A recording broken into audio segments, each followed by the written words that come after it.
তোমার কাছে প্রয়োজনের থেকে বেশি যদি অর্থ সঞ্চয় হয়ে যায়, তখন সেটাকে সৎ কাজে লাগাতে হয়, জীবের সেবায় লাগাতে হয়। তাহলে অর্থ তো বেরোবেই, সে কোনো না কোনো দিক থেকে বেরোবে। মনে রাখবে, অর্থকেও তুমি যদি ভাবো যে নিজের কাছে বেঁধে রাখবে, কারোর সেবায় লাগাবে না, দান ধর্ম করবে না, কোথাও দেবে না, তার নিজেও ভোগ করতে পারবে না, কাউকে দিতেও পারবে না, সেটা কি হবে? নষ্ট হয়ে যাবে। কি করে?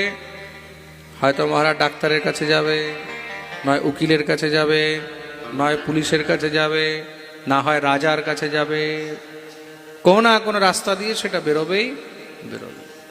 আগুনে জ্বলে যায়। এগুলো হলো অর্থের গতি।